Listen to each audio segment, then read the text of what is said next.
Bonjour tout le monde, aujourd'hui on se voit pour une vidéo sur le brush lettering pour vous montrer à peu près les bases du brush lettering pour les débutants.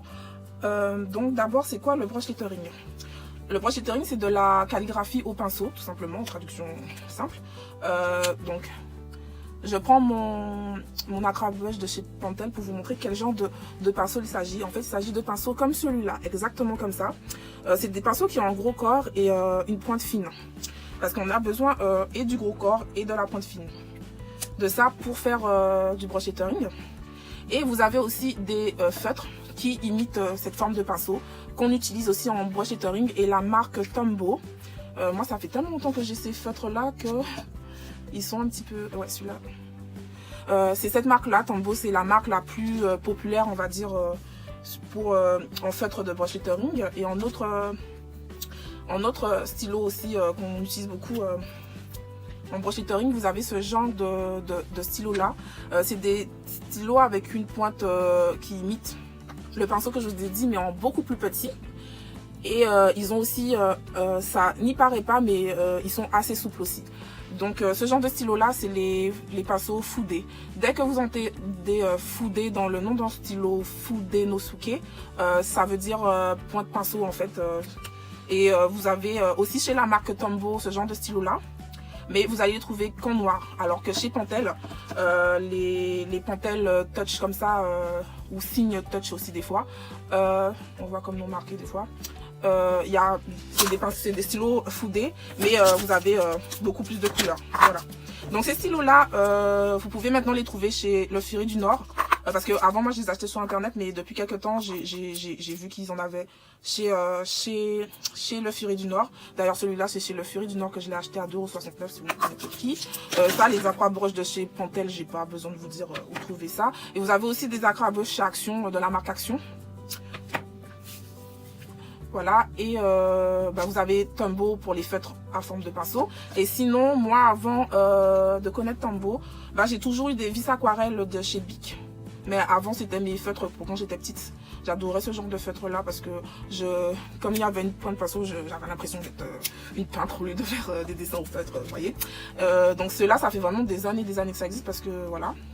Moi ça fait au moins 20 ans que je connais ces feutres là parce que oui c'était quand j'étais très petite que j'utilisais ça. Donc ça veut dire que ça fait très longtemps que ça existe mais ils sont pas aussi bien quand même que les Tombow parce que ils font pas les traits fins. Ils font très bien les traits épais mais je trouve que les Tombow, leur pointe est un petit peu plus fine. Mais bon, ils font quand même le job. Voilà. Donc on va commencer. Pour commencer en fait en brush lettering, moi ce que je vais toujours vous conseiller, c'est de prendre des feutres parce que c'est comme quand on était enfant. Les feutres de bébé, vous-même vous le savez, c'est des gros feutres et plus ça va, plus le feutre devient petit en fait. On passe à gros, très gros, moyen, fin pour les feutres en fait, pour les enfants. Et donc pour les débutants en calligraphie, c'est la même chose que je vais vous dire, commencez par les gros et petit à petit vous allez aller vers les tout petits comme ça, d'accord? Donc pour commencer, Tombow c'est génial pour les débutants. Il y a d'autres marques qui font des feutres pinceaux à mon avis, mais ça c'est les plus connus, plus faciles à trouver, voilà. Donc j'ai une tablette lumineuse là, mais c'est juste parce que je sais pas écrire droit. Malgré depuis le temps que je fais de la calligraphie ou que j'écris, je sais pas du tout écrire droit. J'écris penché, si vous me laissez aller, je vous écris en diagonale sur la feuille. Donc j'ai une tablette lumineuse avec un papier quadrillé derrière pour pouvoir écrire droit, en fait, tout simplement. C'est à ça que ça va me servir aujourd'hui. D'ailleurs, vous aussi, si vous avez le même problème que moi, je vous conseille d'acheter une tablette lumineuse. À un moment, il y avait ces tablettes lumineuses là chez Action, mais je sais que depuis longtemps, il n'y en a plus. Moi, j'avais celle de chez Action avant, elle était très bien, mais mon fils l'a cassée. Donc, du coup, j'ai dû en racheter une sur eBay d'une marque chinoise à 12 €, mais c'est exactement la même que celle de chez Action. C'est une tablette lumineuse, vous appuyez là. Et plus vous gardez votre doigt appuyé, plus ça baisse. Et puis quand ça s'éteint, vous rappuyez pour le refaire monter au maximum et vous vous arrêtez quand vous êtes satisfait en fait de l'intensité lumineuse. Voilà, c'est vous qui choisissez l'intensité lumineuse sur ce genre de tablette lumineuse et c'est des tablettes lumineuses avec du LED je crois dedans et ça se branche avec les mêmes chargeurs que les téléphones portables Samsung en fait. Voilà, j'ai fait mon instant pub de tablette, personne ne m'a demandé, mais vu que l'objet est devant vous au cas où ça vous intrigue, voilà. Donc on va commencer le brush lettering. Donc en brush lettering, on va commencer par les traits d'entraînement en fait. Voilà. Donc pour s'entraîner en brush lettering, il faut commencer par apprendre à faire des traits fins. Donc pour faire des traits fins, les traits fins c'est qu'en montant en calligraphie. Donc vous faites des traits qui montent et sur la pointe pour qu'il soit fin. Donc c'est ça que vous devez vous entraîner à faire. Pour commencer, faire des traits fins en montant. Comme ça. Donc vous faites autant de lignes qu'il vous faut pour être à l'aise avec ça. Si vous n'êtes pas à l'aise avec ça, mais en général, la plupart des gens sont à l'aise avec le fait de faire un trait qui monte fin. Voilà.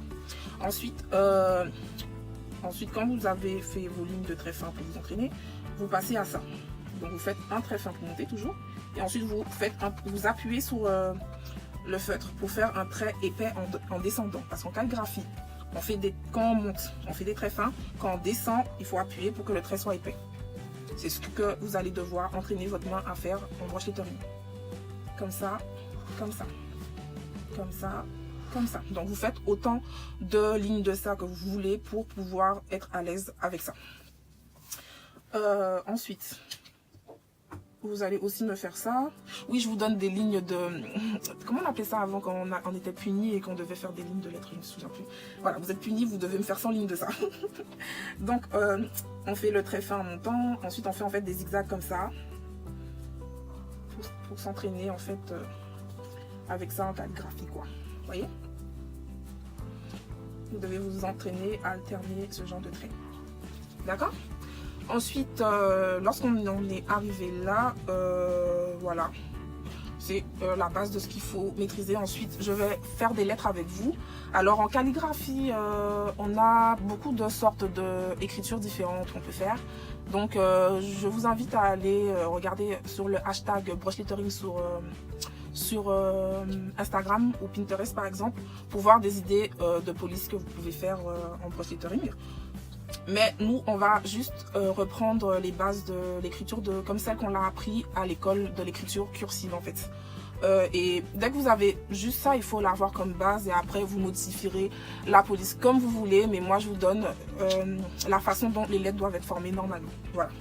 Après, chaque calligrapheur a sa patte, à sa main, à son style, à sa personnalité, dans sa façon d'écrire. Et c'est ça qui est génial en plus. Donc, bien sûr qu'il faudra que vous cultiviez votre différence et que vous vous entraîniez à ça en fait, que vous trouviez votre style, d'accord? Moi je suis pas là pour vous dire que c'est comme ça qu'on doit faire, mais juste là pour apprendre en tant que débutant. Vous devez quand même savoir de base comment les lettres doivent être faites. Voilà. Après vous modifierez comme vous voulez, mais déjà connaître les choses c'est bien. Voilà. Donc au fur et à mesure que je vais former aussi les lettres, je vais vous donner aussi des astuces et des trucs à pas faire, etc. Voilà. On va commencer par le A. Donc oui, en calligraphie, déjà, dans les lettres, on va travailler à chaque fois sur 3 niveaux. Voilà. 3 niveaux en haut et 3 niveaux en bas. Ce qui donne à peu près 5 niveaux, mais on va dire que notre ligne, elle est là. Et on peut travailler que jusque là et que jusque là en lettres alphabet, quoi. Donc les lettres comme A, N, U, V, c'est des lettres qui vont être sur un niveau. Vous savez ça déjà. Les T, les D... je sais plus quoi d'autres comme lettres, c'est sur 2 niveaux. Les F, les K, les L sont sur 3 niveaux. Et donc voilà, les P, les F, les J sont en 2 niveaux en bas aussi. Voilà. Donc il faudra respecter les niveaux par rapport aux lettres en fait. Donc le A, il est sur un niveau. Donc aussi quand on commence une lettre, il faut toujours commencer la lettre avec un trait comme ça. Ensuite, quand vous avez une lettre qui a un rond dedans, il faut faire le rond en entier comme ça. Vous avez vu, quand je monte, j'étais sur la pointe et quand je descends, j'appuie pour épaissir et quand je remonte, je suis encore sur la pointe pour être fine. Quand on monte, on est sur la pointe. Quand on descend, on appuie pour être épais. Voilà. Donc ensuite, là, pour terminer mon A, j'appuie pour faire un trait qui est gros et ensuite je reviens sur la pointe parce que je monte. Voilà. C'est comme ça qu'on doit faire un A normalement. Qu'est-ce qu'il ne faut pas faire dans les A? C'est de ne pas faire comme je viens de faire là, un rond, avant de commencer, vous voyez, parce que je commence par faire un rond, et après ça, vous voyez. Il y a quand on écrit vite, même moi je le fais quand j'écris vite, quand je ne suis pas en train de faire de la calligraphie, moi je vais faire un A comme ça, vous voyez, et après je fais ça. Il ne faut pas faire ça, parce qu'en fait après ça vous fait des trucs comme ça. Et nous, on veut vraiment que comme sur cette lettre-là, ici, vous ayez un V. Donc à chaque fois que vous allez rencontrer un rond dans une lettre, il faudra faire ce que je viens de vous dire, former le rond. Comme ça, et ensuite faire le trait, d'accord? Par exemple pour les D, les lettres comme ça là, c'est comme ça qu'il faut faire pour le A, le D, etc. Ensuite le B, c'est sur 3 niveaux le B, Donc le B, donc on commence toujours par ce trait, une lettre. Ensuite, comme on est toujours en train de monter, on est sur la pointe. Et quand on descend, on appuie. D'accord? Ensuite, là, je vais monter. Là, je fais ma petite boucle. Voilà. Voici un B. Donc, je vais mettre ici pour faire le C. Donc, toujours, je commence avec une petite... je ne sais pas comment ça s'appelle. J'appuie quand je descends et je reviens sur la pointe quand je remonte. D'accord? Ensuite, le D, c'est comme pour le A. J'ai un rond. Donc, je fais mon rond en entier.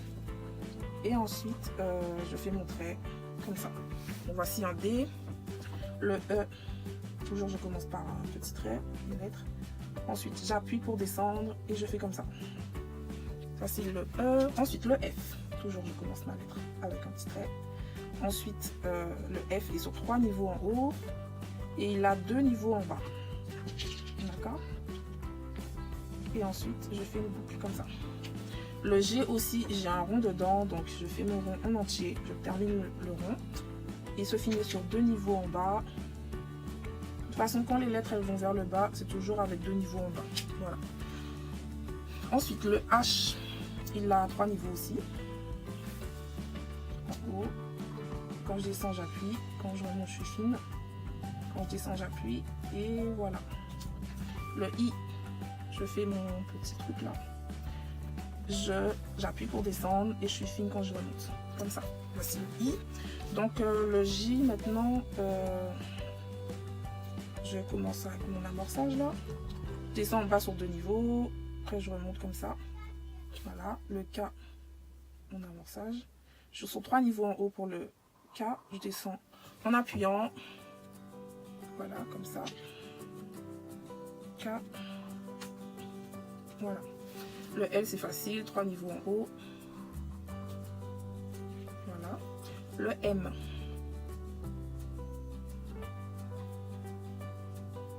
Voilà. Le N.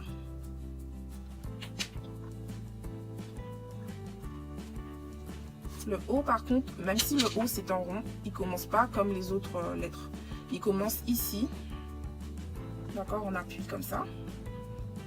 Et ensuite, quand il y a une boucle dans une lettre, la boucle, elle est en haut. Voilà. Même si le O, c'est une lettre à un niveau, on va dire que c'est un niveau et demi quand on a une boucle. On va le voir sur d'autres lettres comme le S et le R. Donc le P, on commence toujours par un trait d'amorçage. Ensuite, on appuie sur le corps pour descendre. Toujours 2 niveaux en bas quand il y a des niveaux en bas. Ensuite, on monte sur la pointe, on descend sur le corps et voici mon P. Ensuite, le Q. Comme ça. Descend sur 2 niveaux en bas. Voilà. Ensuite le R. Il y a une boucle aussi dans le R, donc la boucle va être en haut comme ça. Et ensuite je descends en appuyant comme ça. Le S aussi, on a une boucle sur le haut. On descend, j'appuie. Le T, c'est une lettre qui a 2 niveaux sur le haut. Donc quand on appuie, quand on descend, on appuie. Ensuite on a le U qui est simple sur un niveau. Quand on descend, on appuie. Quand on remonte, on est sur la pointe. Le V, donc on n'a presque fini en fait. Hein. Donc le V, on monte sur la pointe, on descend, on appuie. Et le V aussi, il y a une petite boucle. Donc la boucle doit se retrouver sur le haut comme ça. Donc le W, ça va être pareil aussi. On appuie comme ça. On descend, on appuie comme ça. Et ma boucle, elle est en haut. Ensuite le X. Alors, toujours j'amorce avec un trait comme ça. Quand je descends, j'appuie. Je fais une boucle comme ça. Je sais plus comment on fait les X. Comment on fait les X? Je sais même plus comment on fait les X. Voilà, je dis parce que c'est ça. X. Ensuite Y. On monte comme ça. On descend en appuyant. Comme ça. Toujours sur des niveaux quand il y a des niveaux en bas. Ensuite le Z, il y a une boucle en haut, donc il faut qu'elle dépasse sur le haut là. J'appuie en descendant. Ensuite, sur 2 niveaux en bas toujours. Voilà. Donc là, je vous ai fait toutes les lettres. Pour chaque lettre, il faudra beaucoup le faire pour s'entraîner. Ensuite, on se verra pour une autre vidéo pour les majuscules parce que voilà, les majuscules, ça peut être compliqué, hein, vous voyez. Parce qu'on est toujours sur 3 niveaux en plus avec les majuscules. comme ça, voilà, moi c'est comme ça que je fais mon A par exemple, mais ça ce sera dans une autre vidéo, d'accord. Les pinceaux, enfin les feutres Tombow, c'est des gros stylos, donc forcément ça va toujours être des grosses lettres. Ça va toujours être des grosses lettres comme ça que vous allez obtenir en écrivant avec des Tombow. C'est pour ça que c'est bien aussi d'avoir des stylos Fudenosique avec des petites pointes. Mais là encore, faut déjà commencer, comme je vous ai dit, par les gros et ensuite vous ferez la même chose avec les petits. Donc c'est pareil, mais là je vais écrire beaucoup plus petit. Donc comme ça, vous voyez, on fait des pointes, des traits vraiment très fins et très maîtrisés. Et pareil, pour avoir un gros trait, il faut que j'appuie bien et ensuite je remonte comme ça. D'accord. Ensuite, pareil, le A, comme pour les autres choses, c'est comme ça qu'on fait. Voilà. Et on n'est même pas obligé d'écrire aussi gros, on peut écrire beaucoup plus petit avec ce stylo-là. Mais là, comme je suis en vidéo, il faut quand même que vous voyez ce que je fais. Donc, les Fudenosique, surtout les Pentel Touch, j'adore comme stylo pour faire de la calligraphie. Donc ceux-là, ils sont vraiment très bien comme stylo pour écrire, on va dire, de taille normale. Et dans, par exemple, vos bullets, si vous avez envie d'écrire de façon cursive très jolie, c'est avec ça qu'il faut le faire. Mais par contre, vous voyez, c'est des choses qui traversent beaucoup le papier. Là, moi, j'ai un papier de 80 mg, 80 grammes par mètre carré. Et vous voyez, ça traverse bien parce que comme il faut appuyer pour avoir un gros trait, forcément ça va passer. De l'autre côté, donc si c'est pour vos bullets journal, assurez-vous d'avoir un bullet avec un papier d'un bon grammage, parce qu'il n'y a pas que ça qui traverse, mais tous les dessins, les choses que vous voyez les gens faire dans leurs bullets sur Instagram et compagnie, faut savoir que ça traverse. Donc des fois ils collent les pages entre elles pour qu'on ne voit pas derrière. Ou faites comme je vous ai montré dans ma vidéo pour faire la reliure Copt avec le Book Tinting Guide de chez We Are Memory Keeper. J'ai directement pris un papier avec un grammage de 100 grammes par mètre carré pour pouvoir éviter ce genre de problème à ça dans mon bullet, parce qu'à chaque fois qu'on va vouloir faire un truc, on va s'inquiéter de est-ce que ça va traverser ou pas. C'est un petit peu chiant. Donc ouais, si vous avez décidé de faire votre bullet comme moi vous-même, c'est le mieux, parce que comme ça vous allez avoir un papier de très bonne qualité et pouvoir vous éclater dans vos bullets à faire ce que vous voulez. Voilà. Donc je vous ai montré avec le Tombow et avec le Fudenosique. Et en bonus, avant de se quitter, je vais quand même vous montrer qu'est-ce que ça donne quand on utilise un aquabrush et de l'aquarelle.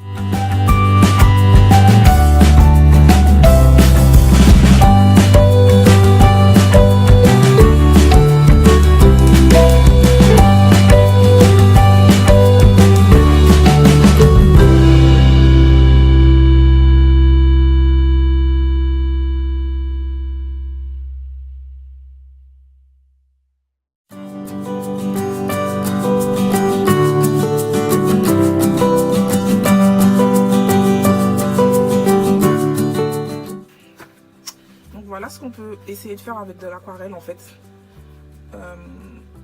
et un brush avec un pinceau en fait. Voilà, bon bah ma vidéo elle est terminée. Pour ne rater aucune de mes vidéos, n'oubliez pas de vous abonner et de cliquer sur la petite cloche pour avoir les notifications, et liker cette vidéo, ça m'aiderait beaucoup. Voilà, bonne journée et au revoir, bisous.